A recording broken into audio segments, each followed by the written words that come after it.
This episode of Rookie Hunter is brought to you by the Wild Sheep Foundation. Become a member, join the Lesson One Club, and attend their annual convention, Sheep Show, Reno, Nevada in 2020.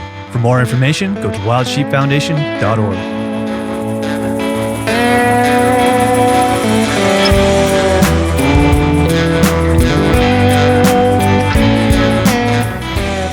Hey guys, welcome to episode 111 of Rookie Hunter. Kelly and I are reunited. It's been quite a while since we sat down in the studio together. We get caught up on what we've been up to, some recent news, all kinds of good stuff in this one. I'm going to mention a piece of Sitka gear for two reasons. I'm actually at home recording this inside of my closet, and right next to me is the Sitka down hoodie. So I haven't told the story yet, and I promise we'll share it eventually on the podcast with Jesse and Tash from Filter Studios. But if I did not have this down hoodie with me when I was up in the Yukon filming, I would have died. I'll leave it at that. But true story, this thing literally saved my life and kept me from freezing to death. You can find it on our website under the gear tab, or you can head over to Sitka Gear to check it out.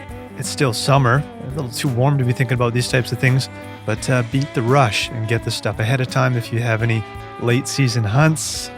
Even if you're heading north, August, you can run into snow and cold weather conditions. This is something you're going to want to throw into your backpack. Go and check it out. We're just slightly over a month away from our sheep hunt. And as you guys know, this sheep hunt wouldn't be happening without the support of the Wild Sheep Foundation. We are members of the Lesson One Club.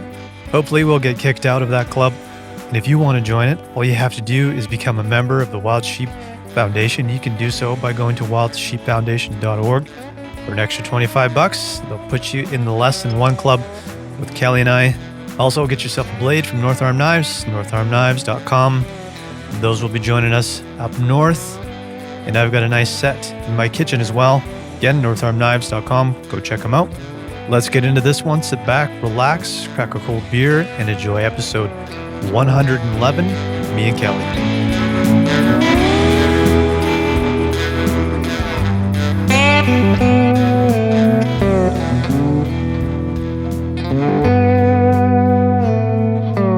Kelly. Howdy. How are you? Oh, pretty good. It's been, feels like it's been a long time. I missed you. Yeah, you've been traveling the northern parts.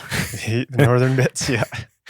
And then, where else were you? You're in Alaska. Yeah. I don't know. We haven't met up in quite a while for whatever reason. Yeah, for sure. Various. It's about that time. Mm-hmm. Have a beer. Although we don't have a beer right now. We got a glass of wine, which we have switch things up. We're drinking it's the BCWF camp mugs, and we're drinking wine out of them. We do things classy around here. Yeah. I mean, this would be fine around a campfire. Oh, it's fine right now. We'll let it slide, eh? Yeah. So how was Alaska? Well, I'm going to start with a little bit of I got a confession, Kelly. You ready? Okay. So I signed up for that 22-kilometer race. Mm-hmm. I demoted myself to the 12-kilometer. Yeah, I saw that on the Insta story. And thank God I did. I did not have, I can make up a million excuses, but I didn't have enough time to train for the 22-kilometer race. That one, I think it was like over 1,100 meters of elevation gain, which is quite a bit for a 22-kilometer run. So I got back from Alaska. It was like 1 o'clock on Saturday morning, running on like 2 hours of sleep from the night before that. And the race was on Sunday. So I'm like, fuck this. There's no way I'm going to do it. I'm just going to, hurt myself or not have fun. So I went down there and I asked them to move me down to the 12K, which they did. And man, it was awesome. The 12K is, it was like 670 meters of elevation gain, which is probably like 2,200 feet of elevation for our American friends. Mm-hmm. So 6 kilometers straight up, 6 straight back down. And it was a huge kick in the ass to do some more prep for the sheep hunt because holy fuck, it was intense. Yeah. But I did pretty good, man. And to put it in like another wake up call from that whole thing was like when you're looking at distances, they don't really matter if it's 5 kilometers or 21 kilometers. My chip actually fucked up. I have to find out if they actually got my time. I don't show up on the results page, but I found a guy who came in a couple minutes behind me. And I think I came in at an hour and 35 minutes or something like that, which I've run half marathon in an hour and 44. So that puts that in perspective.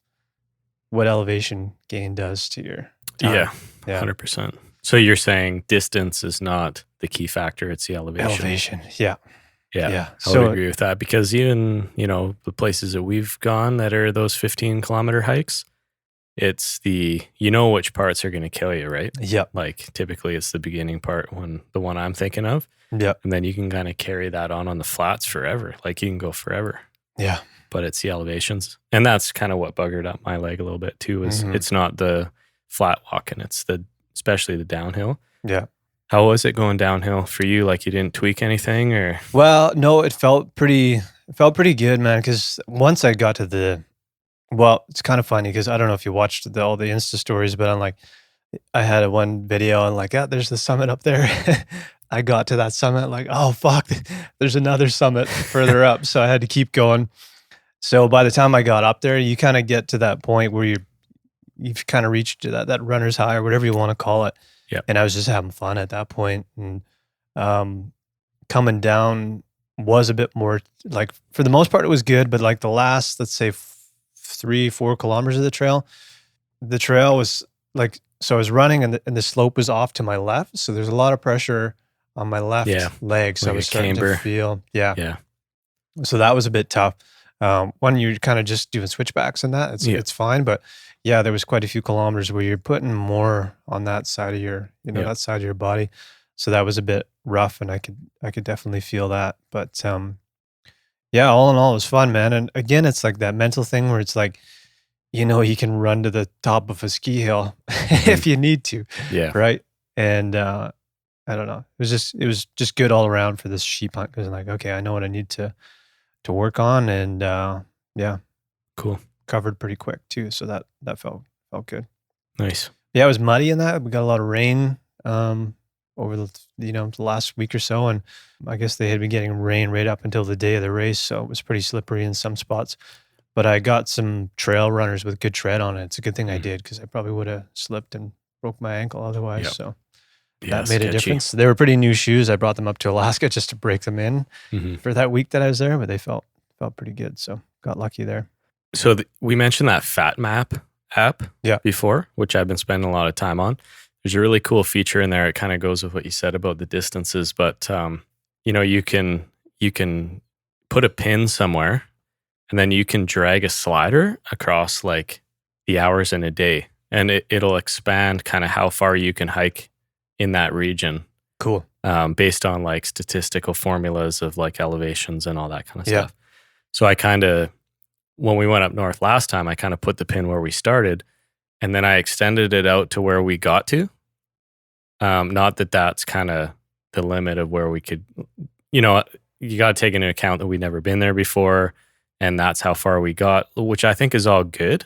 Like I would actually rather use that type of a measurement. Right. As opposed to just relying on we know exactly where we're going. We know we could hit that in 2 hours. It's like, well, if you don't know where you're going, you've never been there, so add that buffer in. So then I moved that exact amount of time. I think it was like, I can't remember the hours, but I kind of plopped it where we're going.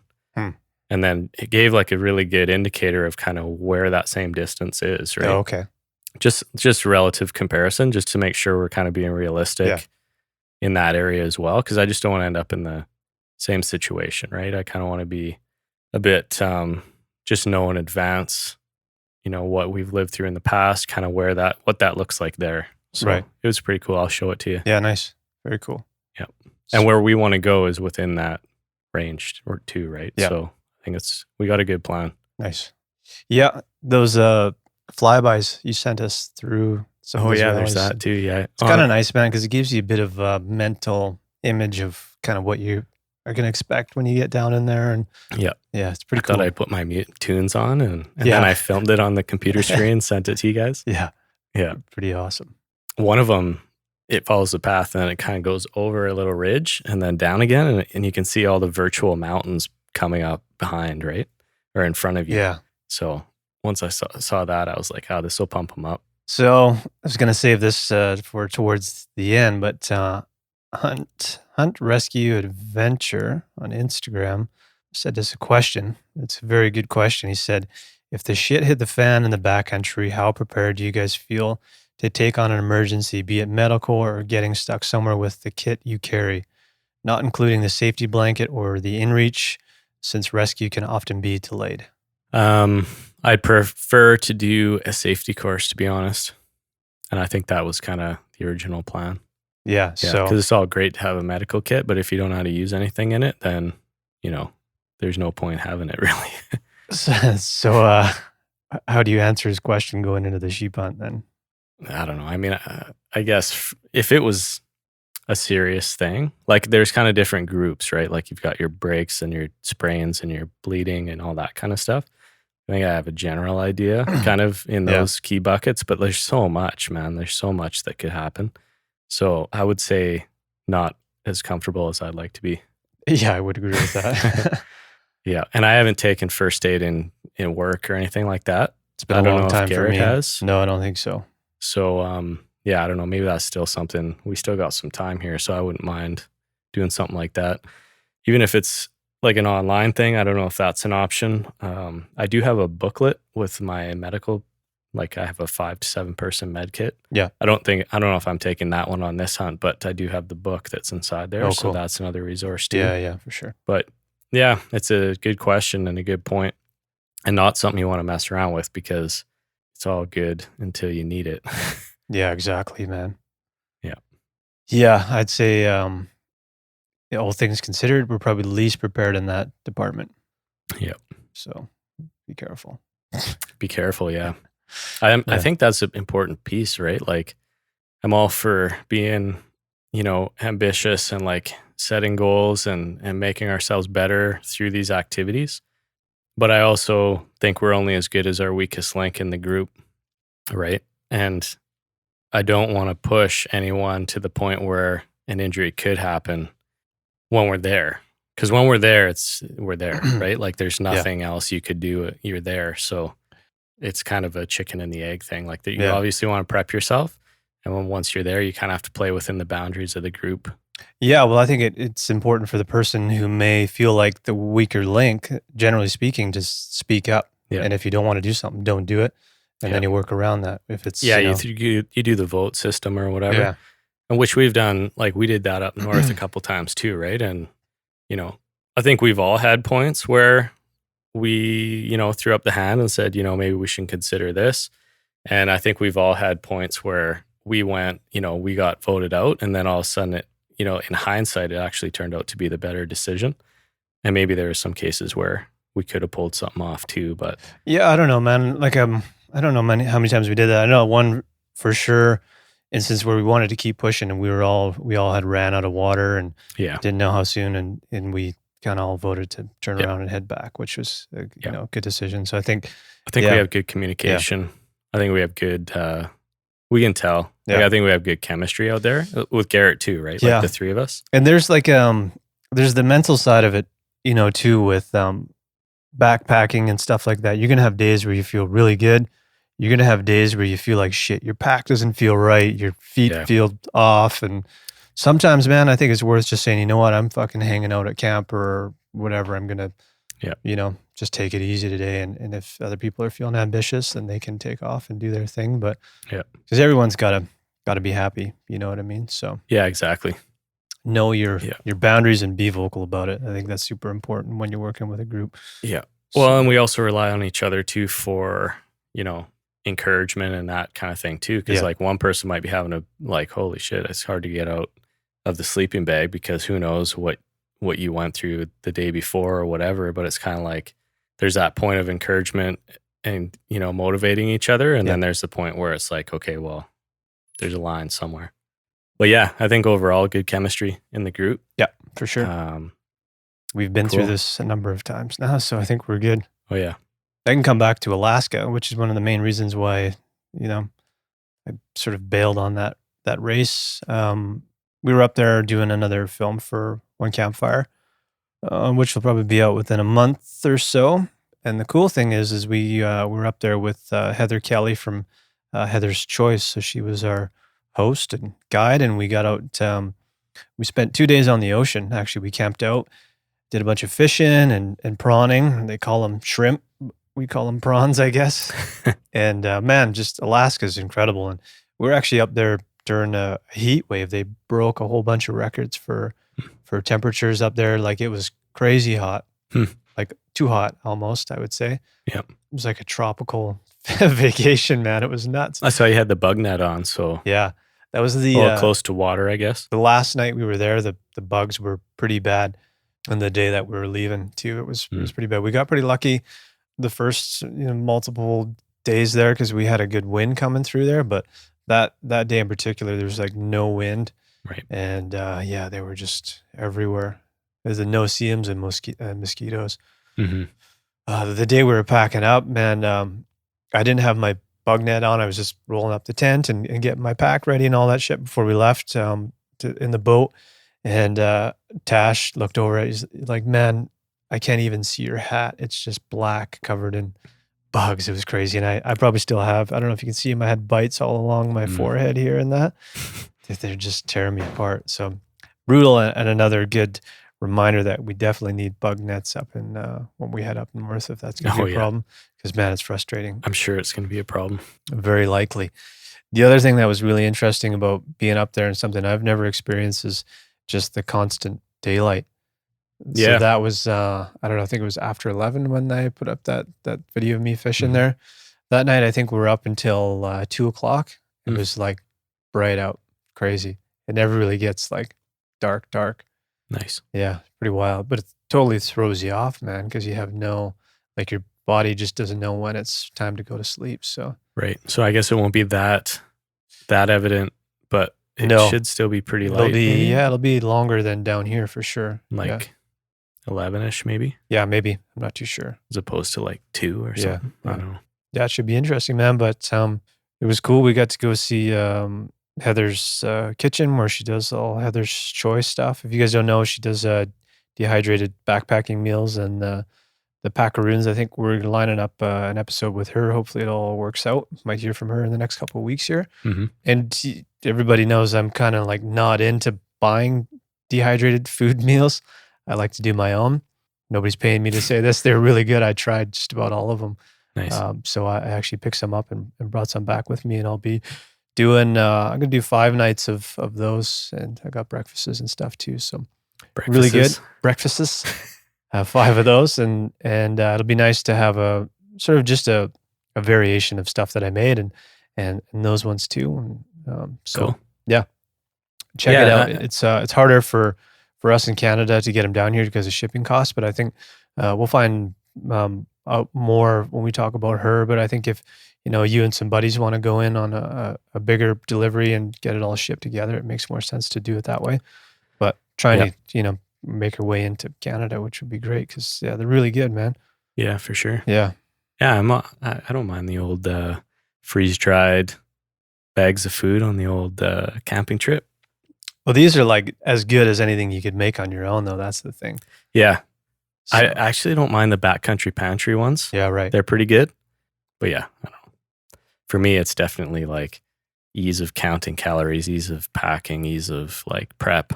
But I definitely put a lot more value to that ease side.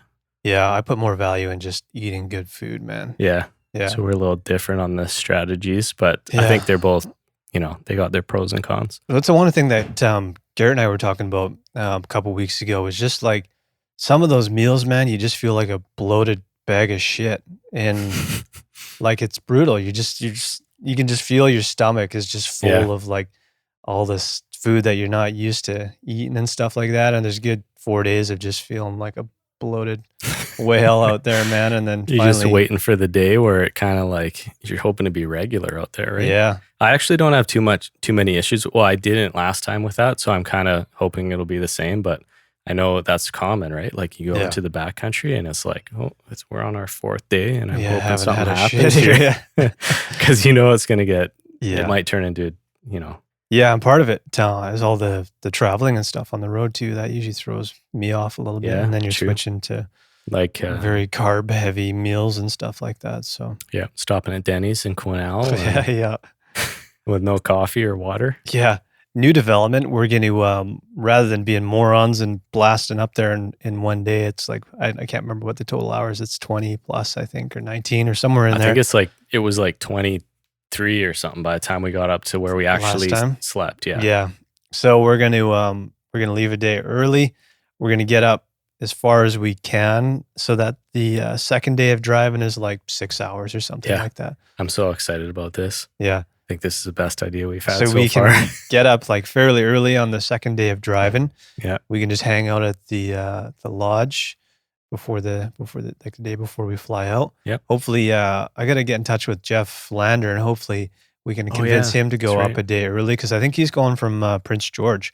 Mm-hmm. So maybe we can twist his arm into meeting us up there, and we can have some little bit of scotch the night before we go and have some fun and get up bright and early, and hopefully they're still going to put us on the first flight out. Yeah. And oh man, I'm gonna have some butterflies when I see that plane. Oh, I can't wait to see that thing, man. I shit my pants. That's good. Well, yeah, just hearing that thing fire up, and it's like, okay, this is official. I can't wait for that.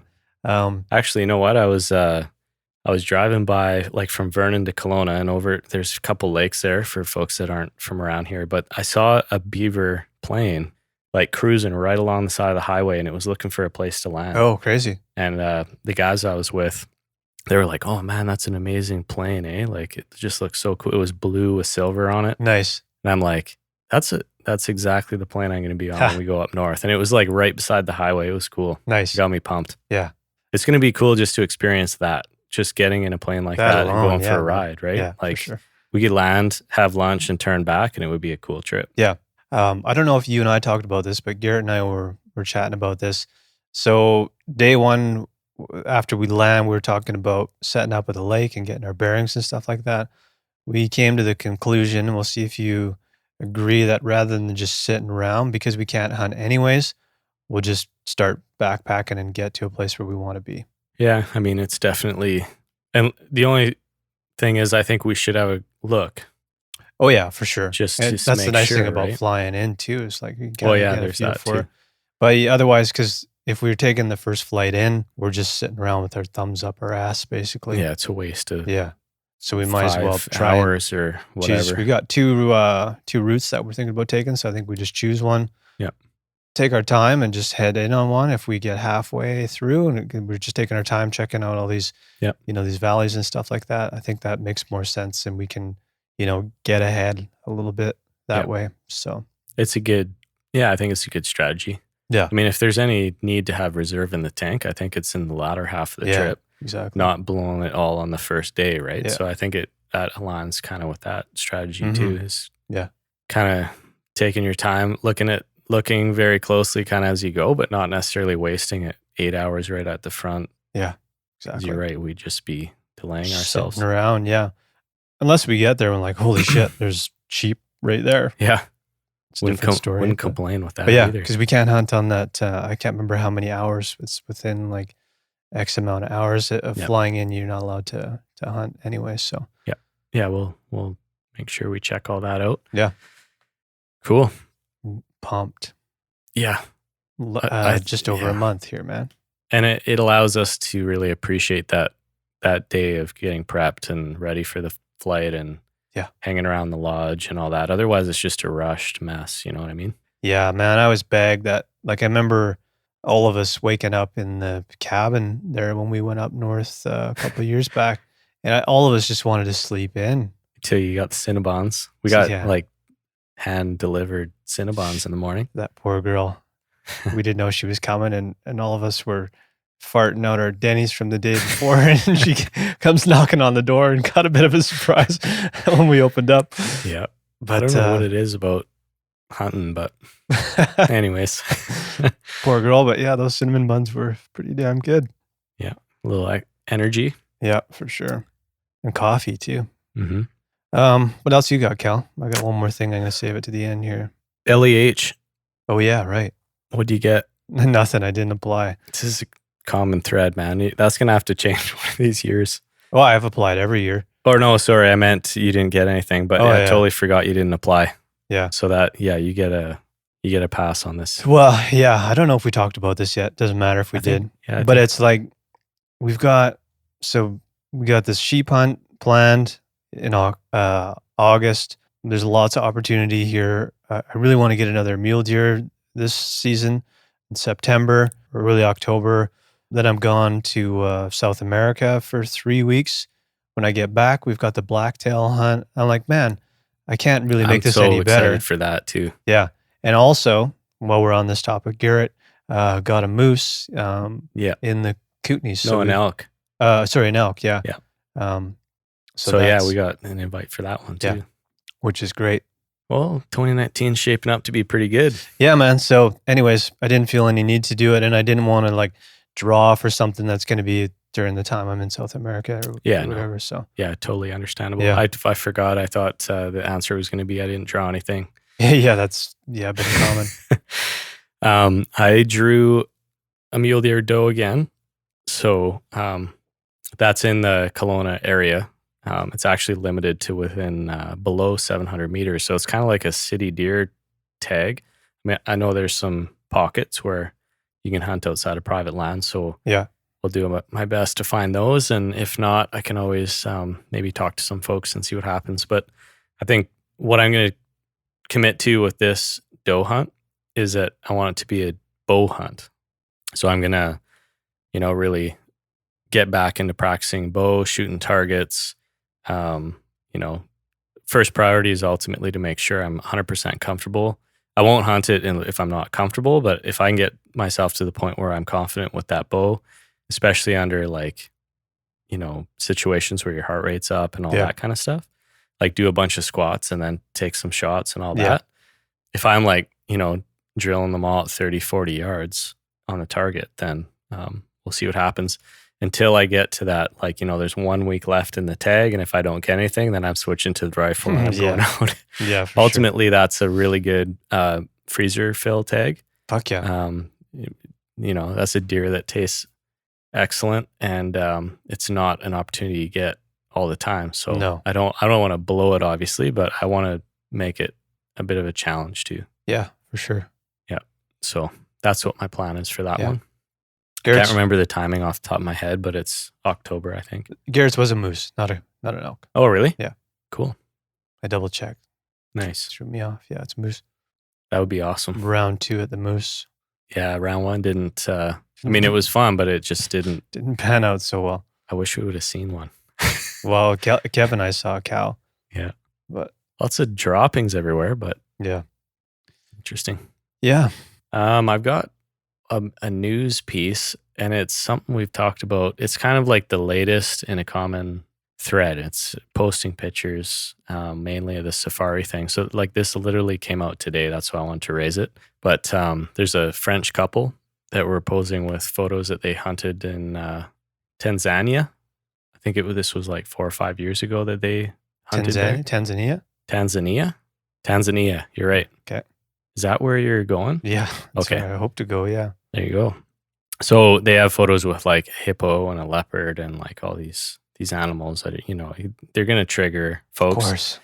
We all know the reasons why people hunt these things as hunters, and why conservation, and it's important to conservation in a lot of aspects, and it's a very complicated issue. But what happened with these folks is they've actually been they owned a grocery store chain in France, and they got booted right out. They basically had to sell the whole works because they have their private activities and the stakeholders didn't agree with them. So it's unfortunate that stuff happens. I don't necessarily think it's right that it did happen. I just think it's unfortunate that folks, especially in that African safari world, how many times have we seen this situation blow up? If you post that picture, you're asking for it, in my opinion. Yeah, it's twofold, because it's unfortunate that people don't understand that, but I get it. It's an emotional, uneducated reaction. Yeah. If you just post the photo without any explanation, or just forget the photo, share the experience and tell people why it's important to you and how it works with conservation and all that. I don't know anything about these guys, but I'm assuming there's a conservation element to buying those tags and stuff like that. So in a way, you're kind of asking for it by just posting photos, man. It's, Yeah. I don't know, silly. I think the thing that really inflames these situations, and you see it in the news articles, is they spend more time talking about how much it costs to do these hunts Right. than anything else. Yeah, it would be nice if they talked about where that money went. Yeah, exactly. Again, I can't comment on where that money went, but Yeah. in most cases, it goes back to conservation. So Africa's tricky though, because it's a little wishy-washy in some of those yeah, countries. I mean, so- we can't really paint it with a good brush all the way across, and No. you can't paint it with a bad brush all the way across. no, So, exactly. yeah, complicated, but I don't know. It's another example, man. Like stuff like this pops up just because of a posted photo, and all of a sudden these people's lives change, and I guarantee it's not doing anything for the hunting No, world. No. It's not helping us. So, anyways, I just thought No. I'd raise that one. yeah. Got anything else, Jeff sent us an email. Jeff? Jeff. So he's from Kamloops. He says he loves listening to the podcast, and he's done some hunting in Alberta and Saskatchewan, but he moved to BC. So Welcome. yeah, so he sent us some really cool photos. Oh, I saw those. Yeah. Yeah. So there's this cow. I think it's a cow. It looked like a younger one, and it whips by his webcam, and then you see a black wolf beside it. So the camera's in a 3 burst, right? Yeah. Like 1, 2, 3. Yeah. And then in the first shot, you see a cow with a wolf beside it. In the second shot, there's like 3 more wolves, and then in the second shot, there's another wolf. So yeah.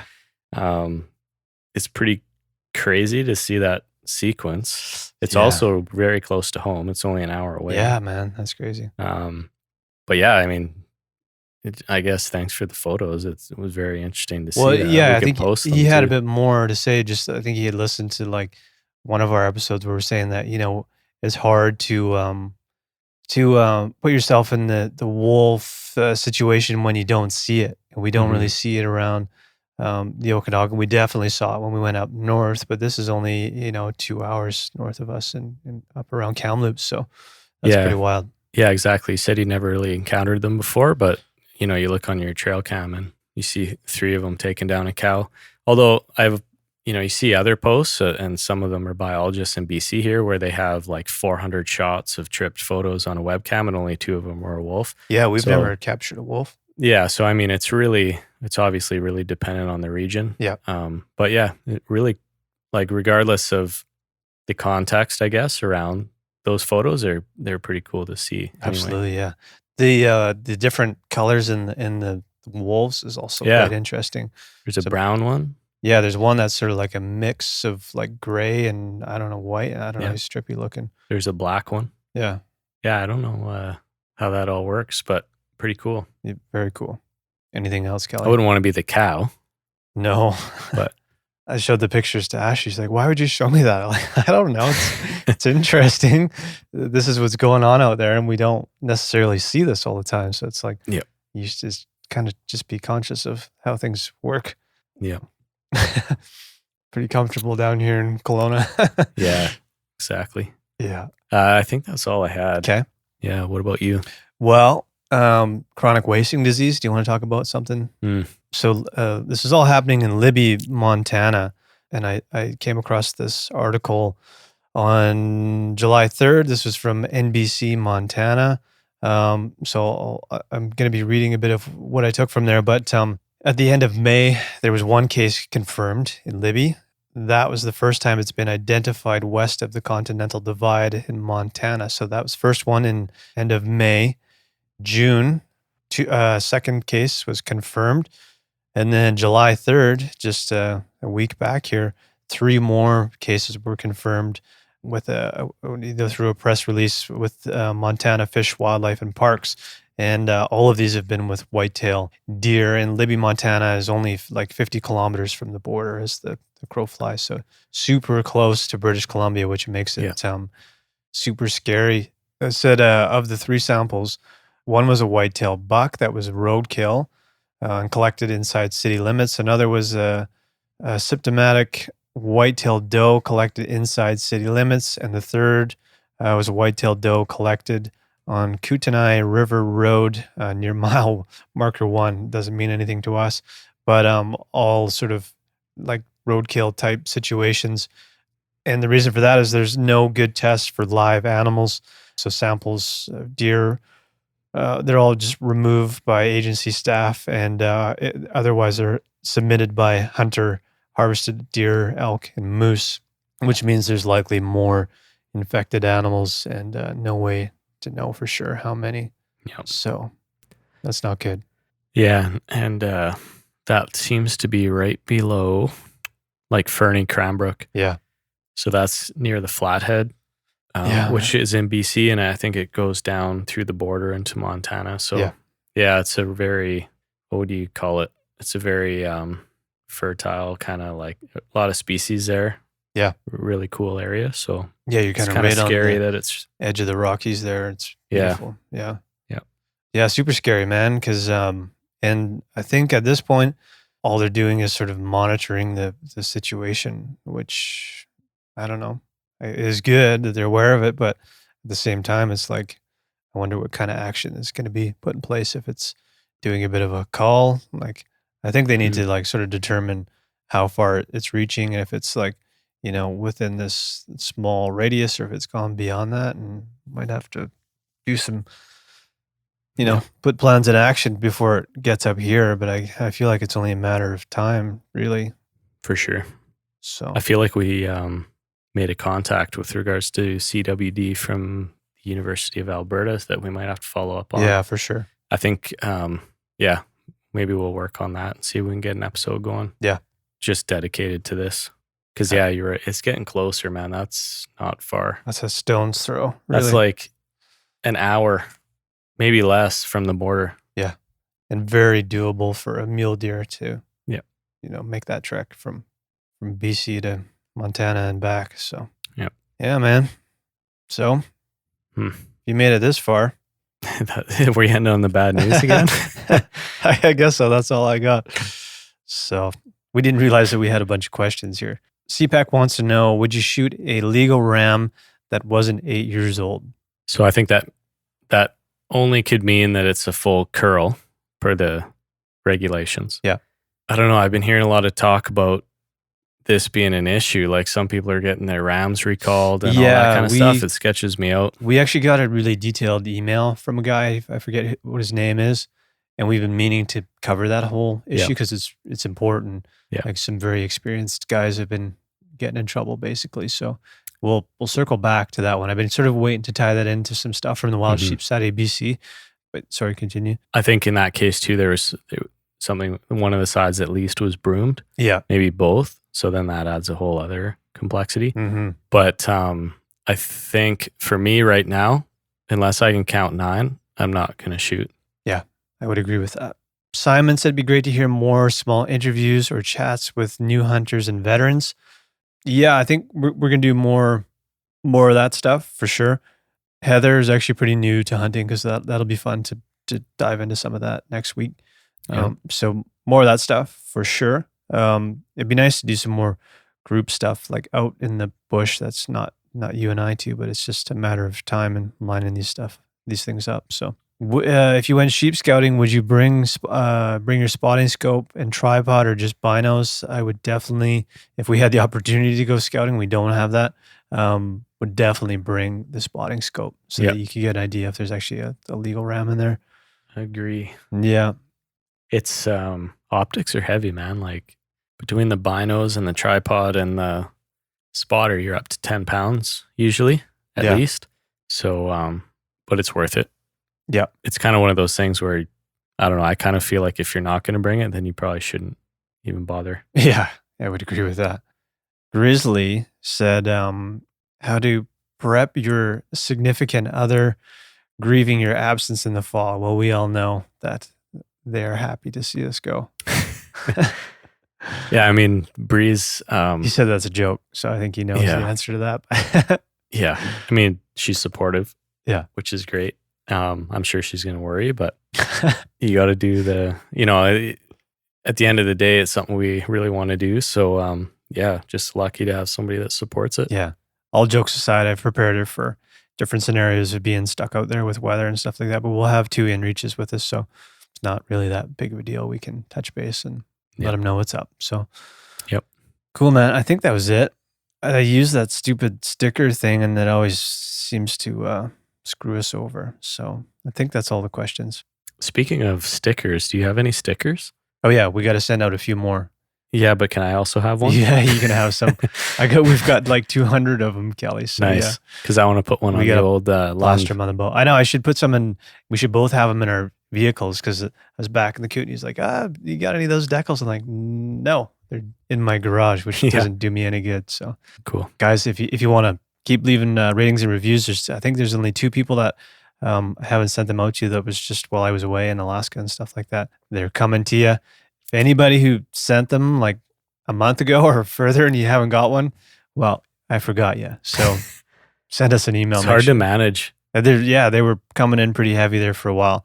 So for anyone who isn't aware, all we're asking is that you just leave us a rating review in iTunes, screenshot it, send it to us with your mailing address, and we'll send one out to you. Or if you're an admin assistant looking for work and don't want to get paid, then give us a call.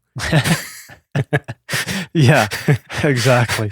I ain't got time for this shit. I don't think we got any more questions or anything. But yeah, nice to be back in the studio, man. It sounds like you guys had some fun fishing on the boat. Yeah, that was fun. Danny's always, he's got great energy. He's very passionate about conservation and fishing in general, but also like hunting too. Like he's kind of started hunting when we did. So he's getting into turkey hunting. He's got a couple mule deer each year. Yeah. I mean, we noted on that last podcast that fishing is a good introduction into this world of, gathering your own resources and getting connected to nature and all that kind of stuff. And hunting's it feels kind of like taking it to the next level. I think it's a good progression, and that's kind of what Danny did. Yeah, that's cool. I kind of feel like that's what I did. So, for somebody that I had never shot a rifle until I was like 30 years old. That's so pretty wild. Yeah, it's all cool. It's fun to talk to folks that are passionate. Yeah, man, for sure. And I love fish and kokanee, man. Like, they're little guys, but they taste great, and they're a lot of fun, man. Yeah, for sure. Yeah. We caught some pinks and some rockfish while we were up there. And just cooked those on Jesse and Tash just grabbed a nice big slab of rock, put that next to the fire, heated that up. Yeah. And we just opened up filleted the fish, put them right on there, and didn't even season them with anything, just ate them with our hands like caveman style. Nice. And, man, it's just so good, fresh, right out of the ocean. Yeah. Literally just got this saltiness. Yeah, man. Did you, the rockfish, were they yellow eyes? Like the ones that their eyes just kind of bulge out when you reel them in? Yeah. Yeah, we're just jigging for those guys. Yeah. No, and they're tasty. No lingcod or halibut? No, we were trying for those, but I don't know, man. It was so hot. Maybe that had something to do with it. They might have been going a little bit deeper. I'm not sure. Yeah. But we did bring in some, like I said, those prawns, and ate those raw. Good. So good, man. Nice. Yeah, they brought a whole bunch home, and we had planned to actually do a little seafood cook-up before we hit the airport, but we had some boat problems, actually. And we had to putt back to the boat launch. So we were way behind, and basically just made it for our flight there. It was down to the wire. Nice. So anyways, but yeah, it was nice to eat those raw. They're pretty good. Yeah. Yeah, man, I just want to thank everybody who's subscribed and rated the Faces of Wildlife podcast, because it was up at number 1 for a long time, which is crazy. Rookie Hunters, we've been to number 2 a whole whack of times, but we've never been able to knock Meat Eater stuff off of the number 1 spot, and Faces of Wildlife was up there for quite a while. It's at number 3 right now, and that was just sort of like the teaser, the prologue to the series. The first full-length one will be out next week. But yeah, it just means a lot to me that guys actually went and left reviews and subscribed to it, because that's the only way that these things get traction is the help from guys. So really, really, really appreciate that. So. Well, yeah, and it's going to be a cool podcast. Yeah, man. Mule deer next week. So that's Sweet. That one. We got sheep, caribou, all kinds of good shit. So awesome. You can look forward to more of me talking, if you can handle more of that. Maybe we can get this episode of Rookie Hunter to number 1. Let's try it. That's your homework, folks. Tell your friends. Yeah. Awesome, man. Well, hopefully the next episode will be food related with Heather from Heather's Choice. So look Great. forward to that. Okay. All right, buddy. Cheers. Cheers.